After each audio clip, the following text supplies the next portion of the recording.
Video करायला उशीर झाला असला तरी विदर्भामध्ये कोण बाजी मारते पाहणं गरजेचं आहे। विदर्भातील बुलढाणा, यवतमाळ, वाशिम, अमरावती, वर्धा, अकोला तर मराठवाड्यातील नांदेड, हिंगोली, परभणी अशा एकूण 8 लोकसभा मतदारसंघात नुकतीच मतदानाची प्रक्रिया पार पडली आहे। तसं पाहिलं तर राजकीय दृष्ट्या हे 8ही लोकसभा मतदारसंघ हॉट सीट म्हणून ओळखले जातात। येथील राजकीय समीकरण पाहता सत्ताधारी पक्षांच्या उमेदवारांसमोरच विरोधक असलेल्या महाविकास आघाडीकडून तोडीस तोड उमेदवार देण्यात आल्यानं या ठिकाणी चुरशीची लढत बघायला मिळणार आहे। आता या व्हिडिओच्या माध्यमातून आपण या मतदारसंघातील राजकीय परिस्थिती व या ठिकाणी निवडून येण्याचे चान्सेस कुणाचे जास्त आहेत यावरती बोलूयात। 1. बुलढाणा येथील निवडणूक ही तिरंगी होणार आहे। या ठिकाणी शिवसेना शिंदे गटाचे प्रताप जाधव, ठाकरे गटाचे नरेंद्र खेडेकर तर रविकांत तुपकर हे ताकदीचे नेते आहेत, अपक्ष म्हणून ते उभे आहेत। प्रताप जाधव यांच्या विरोधात मतदारसंघात अँटी इनकमिंगचं जे आहे ते वातावरण आहे। दुसरीकडे रविकांत तुपकर हे ताकदीचे नेते अपक्ष म्हणून उभे राहिल्यानं ठाकरे गटाच्या खेडेकर यांच्या समोर मत विभाजनाची मोठी अडचण झाली आहे। रविकांत तुपकर यांनी शेतकरी नेता म्हणून स्वतःला सिद्ध केलं, त्यामुळे त्यांना लोकांचा मोठ्या प्रमाणावरती पाठिंबा मिळाला असल्याचं देखील बोललं जात आहे।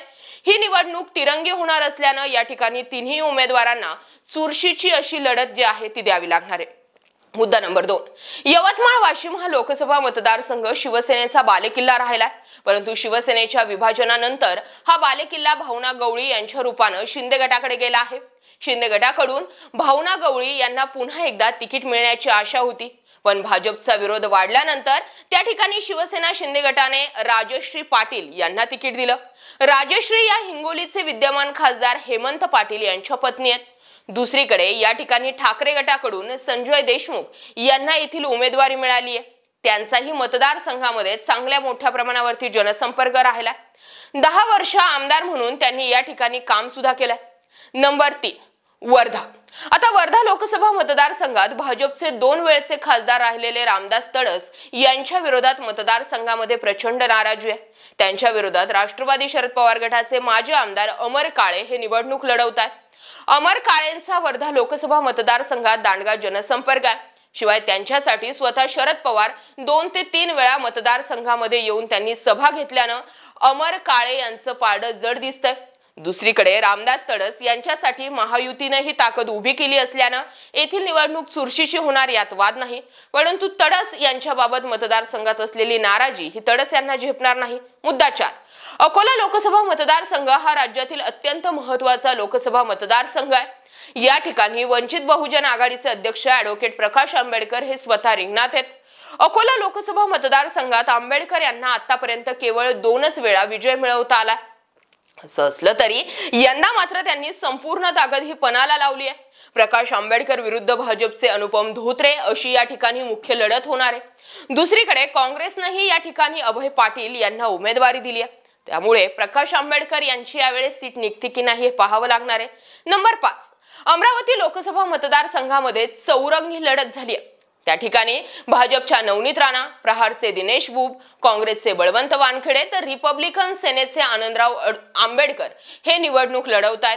नवनीत राणा यांच्या विरोधात काँग्रेस, राष्ट्रवादी आणि ठाकरे गटाच्या कार्यकर्त्यांमध्ये प्रचंड नाराजी आहे।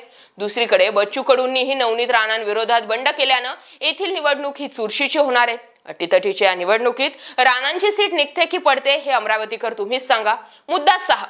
मराठवाड्यातील परभणीच्या जागेवरती शिवसेना ठाकरे गटाचे संजय जाधव उमेदवार असून त्यांचा सामना राष्ट्रीय समाज पक्षाच्या महादेव जानकर यांच्याशी होत आहे। जानकर हे धनगर समाजाचे आहेत।